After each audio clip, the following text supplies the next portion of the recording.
Good evening. Good evening. This is Sean P. This is Big Root. And we're the brothers. I'm tired of the same rap songs. Every new hit's just to fucking sing along. Rap is so boring, now correct me if I'm wrong. It's like they took the art out the fucking art form. I'm tired of the same rap songs. Every new hit's just to fucking sing along. Rap is so boring, now correct me if I'm wrong. It's like they took the art out the fucking art form. Good to be back. Definitely good to be back. It's a Friday evening, 9:11 p.m., January 3rd, 2020. Brand new year. Brand new millennium. Brand new millennium, brand new decade. Well, decade, yeah, millennium, decade. Sorry. Rupert just jumped forward 900 years, so we're all in the future right now. Welcome. Join us. Hey, then this new Star Wars came out. I'm confused. See, that's right. We're now in a galaxy far, far away. And hopefully everyone's had a good year, good holiday season, and hopefully everyone got to enjoy themselves, got nice presents. Remember, the reason for the season is the man above and coming down to be with us. Definitely, and a lot's changed since the last time we were here. I'm retired. I'm a grandfather. This is true. Big Rupert's had some major life changes. Congratulations on your retirement. Congratulations on grandfatherhood. How's all that? How's it making you feel? Old. That is the one word answer we cannot escape. Old. But the baby's doing well. Baby's doing well. He's growing. Very energetic. Keeping me and my wife up when we do keep him. Gotcha. That's right. Parent duty. And I'm assuming that the baby has a name.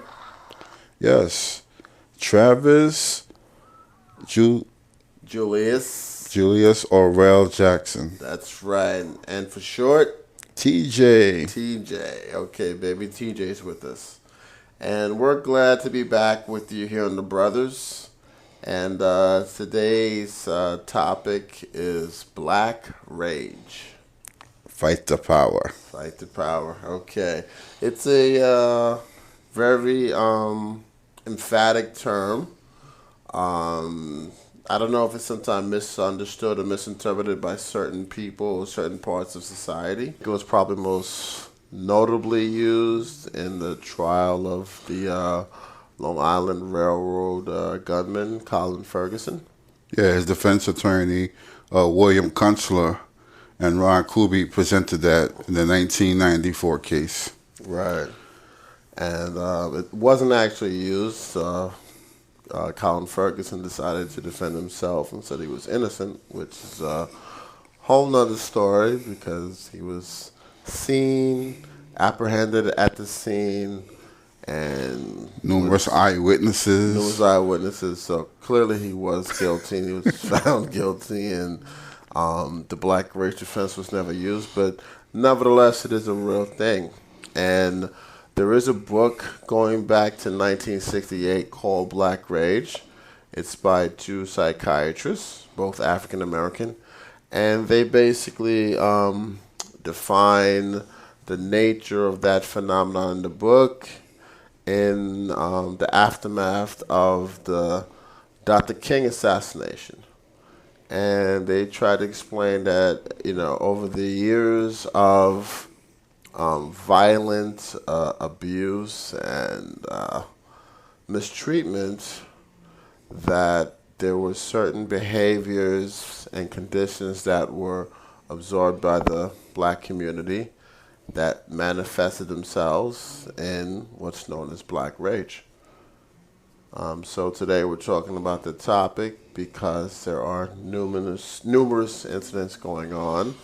And I guess I just wanted to know when, how, and if Black Rage is ever understandable or justifiable. Totally understand.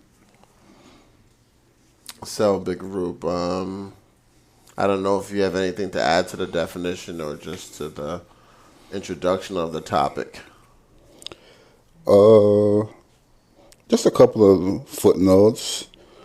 Basically, it's like you said by two psychologists, Greer and Cobbs, and they're basically saying that black people living in a racist, white, supremacist society, which is not totally what we think we're living in, but, they're saying basically they're psychologically damaged and it causes black people to act in abnormal in certain situations.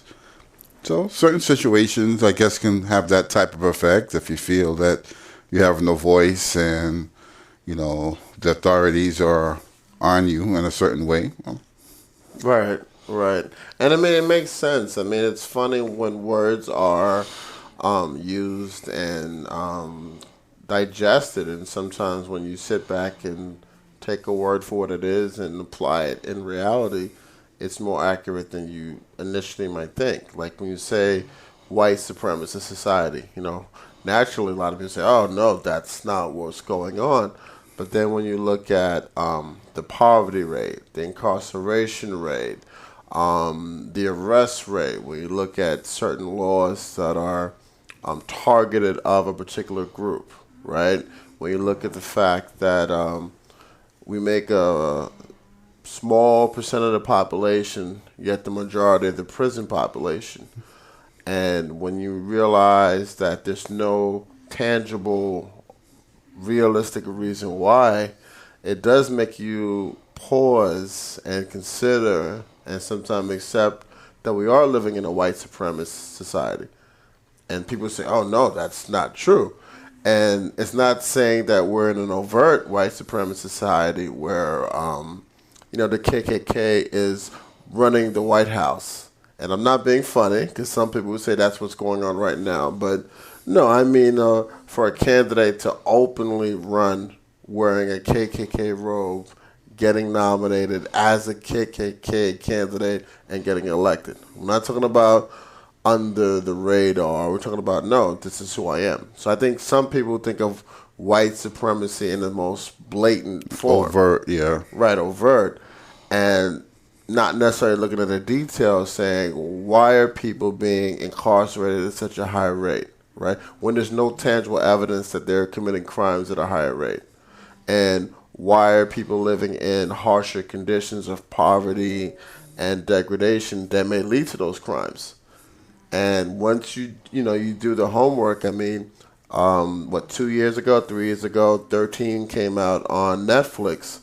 And you had many supporters, both on the right and the left. Newt Gingrich was on it saying that the criminal justice system is corrupt. It's racist. He said it because the evidence shows that.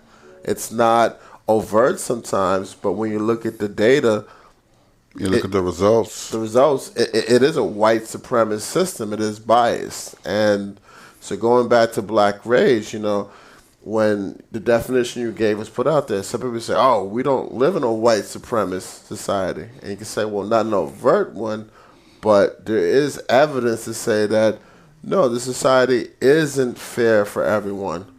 And that could lead to the type of conditions that create black rage.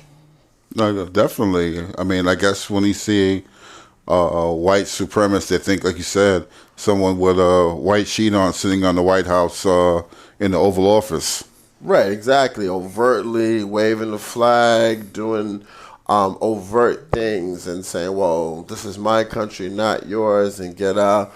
And it's hard to say some of this conversation without acknowledging that some of those things are actually being said. I mean, we do have a president in the White House who did call nations with black people from Africa and Haiti shitholes. And I don't understand it. I want something good to listen to. I demand it. All the real artists on another planet, and me, I'm the last MC still standing. Right? Mm-hmm. He literally said that. So he literally was racist in his projection of certain countries for people of color. So I mean, when we say overt, not overt, some of it is actually overt. Some of it is actually right there in your face. It's documented, and we're quoting. We're not reading between the lines. Right. And I know that I was watching one of the news programs the other day, last week, the week before, and I think the journalist asked someone he was speaking to, how do you respond to the racist things that President Trump has said? And the answer, the responder said, I don't think anything he said is racist. And you can see that the interviewer like froze. Like I guess he just didn't know how to respond to that blind ignorance of what's clear. Like we know he said racist things, so how do you defend it? I don't think he said anything was racist. Okay, and again, so there's the overt, there's the subvert, and then there's just blanket ignoring or Yeah, not seeing what's in plain sight. Again, it's like some of the videos we've seen. That's not a chokehold. He's not really beating. This person is being aggressive. The person is laying on the ground unconscious. They're being aggressive. So I know what you're saying. exactly. And again, I guess when you factor all that together, going back to the definition that you gave, you could see that there are conditions that could cause some people to harbor, to grow, to fester, and eventually to just lash out. It's kind of like you have a bully in school who keeps tormenting you and tormenting you, not advocating violence, but you can see where it can get to that point if no one's helping and you feel there's no other recourse. Exactly. So I guess I'm gonna look for that definition again, just because it's such a potent one. And I guess my initial premise was when and if that's ever permissible. And what would your response be to that specific question? Because again, we're talking about Black rage now. We're talking about the Ferguson riots. We're talking about, and again, I don't know. Let me stop and say that, because maybe the Ferguson riots aren't considered Black rage. Because again, Black rage is an actual legal defense, right? So there is a phenomenon that has been acknowledged within the court system. Right. I think what you were touching on was basically, is there a time when black people feel they have no other recourse but to violently attack their perceived oppressors? And the thing I have seen in my 52 years is normally we become self-destructive. We break up our own stuff. Not that we're really going after the people that are oppressing us. Exactly. And I guess just zeroing in on the definition that you found here,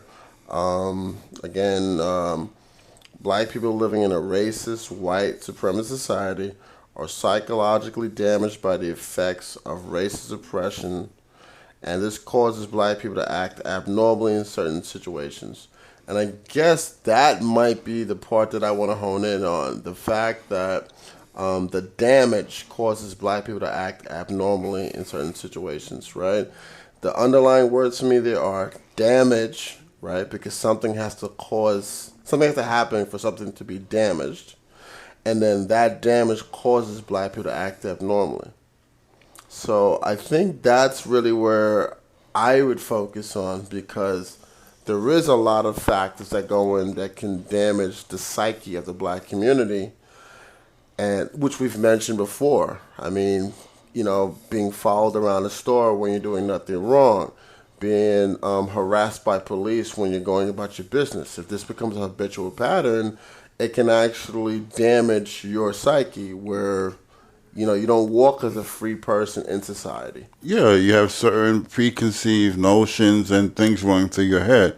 You can't stop a taxi. Like you said, you go to a store, you going to pay for the train and the cop thinks you're trying to jump the turnstile. All those type of things are very disconcerting. Exactly. And then the definition goes on to say it causes the damage. So we could say that the situational damages causes black people to act abnormally. And I think the other word I want to underline there is abnormally. Because as you just stated before, sometimes when people are rioting or lashing out, they're breaking their own property. And that's something that I always focus on. Like, there's never a situation where it makes sense to break your own property. Yeah, that But you would be by definition that's acting abnormally. exactly, and I think that's the thing. I think I've heard people explain situations like that, again, not using the term black rage, but just that kind of phenomenon, and define it as normal. And I think that's where I wrestle. I'm like, no, this is not normal at all, ever. And I think using that definition of, damage, in other words, something happens that caused some people to act abnormal, you can say, okay, I get it. Something happened, and now you're not doing something you would normally do, or something that makes rational sense. So I think that brings it much closer or much more clear for Yeah, me. I think if you combine that with what you would call the mob mentality, when it's a group of people now who all are acting abnormally and it escalates out of control. Okay. And again, I get that too. And I think the mob mentality is a slightly different phenomenon because obviously that's not limited just to black people. It's not limited to just social outrage. I mean, we've seen people act much more psychotic after winning a championship and breaking up police cars and doing all kinds of damage when they win. Not even the losing team, the winning team. The fans just go They go bonkers. crazy. Right, mob mentality. Ironically enough, they sometimes don't get in as much legal trouble as Of course. other people, black people, in certain situations. It's seen as fun. Not harmless fun, but fun. Oh, these guys are ripping up cars and vandalizing stores because they won the Stanley Cup. Right, exactly. Which again leads to more black rage when you're saying, wait a minute, how come in this situation it seemed as fun or exuberance, and this other situation is dangerous, and oh my God, society's coming apart, and there's an uprising, and either way, people are lashing out or expressing themselves. So I mean, that definition actually gives me a lot more clarity than I think I had before, just to be honest with you. I think just the fact that it says acting abnormally, right? Because I can rationalize that. I can rationalize something happening and making someone not act the way that they should or that would make sense. I can accept that. As opposed to destroying your own stuff making sense. No, that does make sense because you can see there was some kind of precursoring event that occurred, and this is what happened. Not to just walk around and let's break up our own stuff.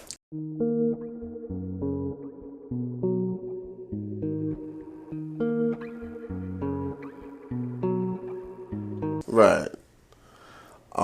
So going back to our premise of black rage and when and if it's ever justifiable, I guess now we can move to the when if question because I do know there are some people who readily identify America with being a white supremacist country. Let's just be honest. There are some people who believe that, and as you stated in the beginning, in the entry way of the episode on the brothers, that overtly you wouldn't think so. I mean, I feel free, right? I'll say that to our listeners, and many of us feel free, and many of us are treated freely, right? So I don't run around feeling okay that I'm being oppressed or held down in any way, but I'm also not naive to the data and the reality and the subliminal constraints, when payday loans are higher and more prevalent in certain communities than others.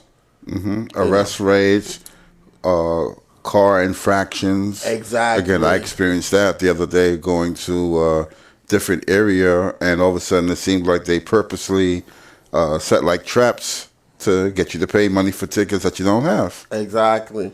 Also, when car insurance rates are higher in certain areas, and data shows that the level of crime doesn't correspond with the higher insurance rate. So in other words, why am I paying more insurance over here, but my car's not in greater jeopardy? And things of that nature. So there's numerous data Everything from income to graduation rates. There's so much to show that America's not an even leveled nation. Playing field, yeah. Playing field, right?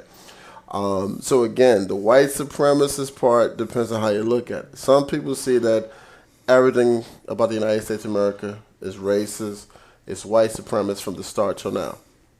Well, I think the one thing that we have to take into account is regionally, we live in the northeast part of the country, and maybe certain things are less prevalent or more undertone than maybe other parts of the country. I don't live in those other parts of the country, so I can't speak to some other people's experiences. Maybe it is a lot more blatant to them than it is to us, and they go through a lot of other things that we might not experience. I can't speak to that. And that's true. That's a very good point. I mean, I definitely think, and I was thinking about this earlier, that the black community is not one giant monolith, which we too often get categorized as. That that this is just one community that we all do the same things, shop at the same places, read the same things, watch the same things. No, we're connected by our race, right? But a lot of us like different things. We're diverse within our own group, just like many other people. I mean, when you say the white community, what is the white community? I mean, that's a very varied term. But the black community, we all eat the same dinner, and we all watch the exact same show, and so I mean, you're right. Our experiences are regionally diverse. They're individually diverse. They're educationally diverse. We have different levels of sophistication. But I guess going back to black rage, because I think the idea of black rage is that it's something we all either feel or are part of or could tap into. And I think that goes back to the damage, and it goes back to acting abnormal. And I think that's real. I think for any African American to say that there's no reason that as a collective we shouldn't feel damaged, that's not being real. That's not being real. I mean, I feel as free as anybody, but to say that being a black person in America does not make you have some sense of inferiority, it's not true, right? All they got to do is wave the N-word in front of you, and it reminds you of how you could be treated, right? So, I mean, the damage is real. Yeah, I think, again, the definition is there's an action that causes you to act abnormal.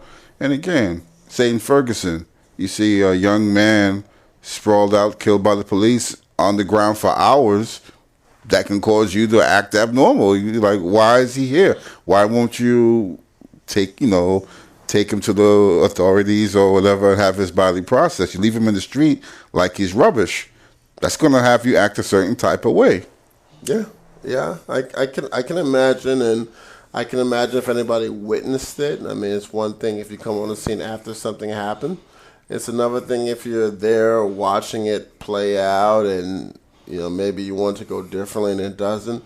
So I think we have delved into, for our listeners here on the Brothers, the basic definition of black rage. We tried to address when and if it might be more applicable than others. And I guess, I don't know if there's anything you want to add before we try to go to our call of action phase, because we always make sure we add that on every episode. Of course. No, I think we pretty much covered the definition of it and when it might occur. Is there a time when it should definitely occur? Again, like you said, we're all diverse. Something might happen in one part of the country that doesn't galvanize everybody or isn't seen as a overly a racial incident, and other things might. And again, we really, we're going to talk about this on the next part, but you don't want to destroy your own property and escalate to certain ways where it's detrimental. You wake up the next day and there's no store to go to. Exactly. Well, yeah, I mean, you said it all basically, because I mean, the end of the day is we're not a monolithic community, but there are certain joint experiences that we can't separate from, and slavery is one of them. I mean, some people can deny that slavery happened or that they're in no way a part of it, but this country has a way of reminding you, and that's what Colin Kaepernick's situation with NFL was about, because originally Colin Kaepernick did something that was both supported by his team, the 49ers, and the NFL, because all he did was express himself. That was it. He didn't do anything harmful to the league, to the country, to anyone. He expressed himself. He was First Amendment only rights. trying to bring attention that there is a racial injustice in this country and there's certain situations that need to be addressed. Right. And if he'd broken somebody's house or car, did some kind of violent action, right, then you could say that, oh, he's trying to bring attention, but look what he's doing. He didn't do anything. He literally used his First Amendment rights to express himself, but because it wasn't a message that certain people wanted to hear, it became this negative outlash and outcry. But literally, he was just expressing himself as anybody else does, right? He didn't, he was playing the game of football. He decided not to stand for the anthem, right? Which is actually part of your First Amendment rights. You don't have to stand. We're not A dictator state. right, exactly, where you have to stand and salute the dictator whether you want to or not. So instead of people saying, okay, you know what, I don't fully agree with what he's doing, but I agree with his right to do it, which many people did say, including the very person, a former Navy SEAL, I believe, who asked him to kneel as a sign of respect. Said, please, don't sit down. That's disrespectful. I'd appreciate if you take a knee. And he listened. Right. So not to get into that, but I think there are certain joint experiences that we do go through. And I think Black Rage is meant to be a phenomenon that connects that. So even though we're not this monolithic community, there are certain things we all go through. And I think if we focus on that definition again, the damage, right? The damage that causes affected people, black people, to act abnormally. It fits. It fits. And I mean, Colin Ferguson is who he was, and anyone who's familiar with that case realizes that that was not really indicative of black rage or anything else, just a psychotic act, right? And his own defense kind of proved it. It is what it is. Mm-hmm. No disrespect to anyone who suffered in that situation, because that's never warranted. But we're just saying that although his lawyers tried to use that defense, he showed that his actions were the acts of... Yeah, it wasn't in line with that type of defense. Right. It wasn't acting abnormally. No, he was just lashing out and was mentally unstable. And we're not trying to combine mental instability with people suffering and reacting abnormally. And I think that's where this conversation, believe it or not, this episode has given me a lot of food for thought and a lot of clarity. Because I think in certain situations, certain people that are damaged will act abnormal. And I think that's actually normal. Yeah, I agree. So what would your call to action be to our listeners in regards to black rage? Basically, just think before you act. Even when there's a situation that has escalated and not gone your way, before you want to react and destroy property and things like that, think of who you're really hurting in the long run. Well said. Well said.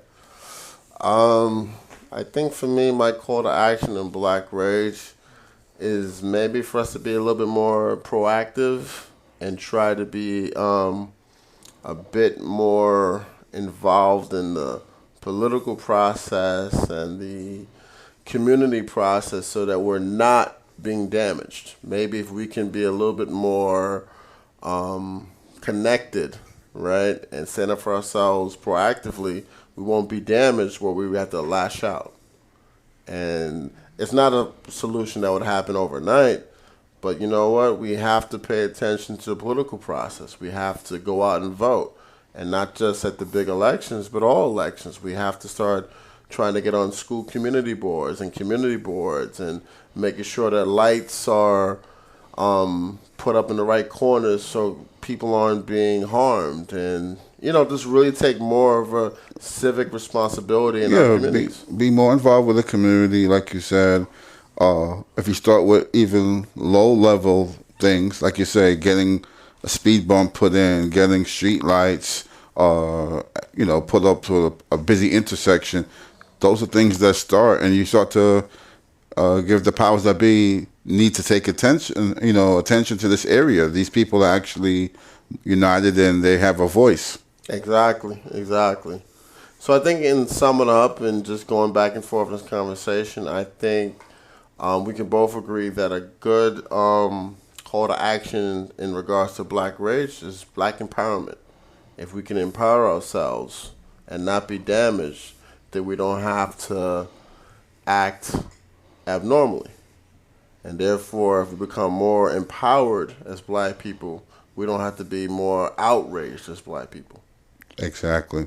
All right, so I think this was a good episode back, first of the new year, 2020. The new decade for most of us, but the new millennium for Roop, because he just went way past us, and he's 900 years in the future. Hey, I have a grandson. I don't know what I'm saying anymore.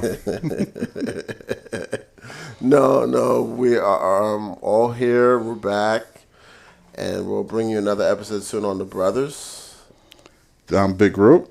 I'm Sean P. We're the Brothers. I'm tired of the same rap songs. Every new hit's just to fucking sing along. Rap is so boring, now correct me if I'm wrong. It's like they took the art out the fucking art form. What's going on, man? I don't understand it. I want something good to listen to, I demand it. All the real artists on another planet, and me, I'm the last MC still standing.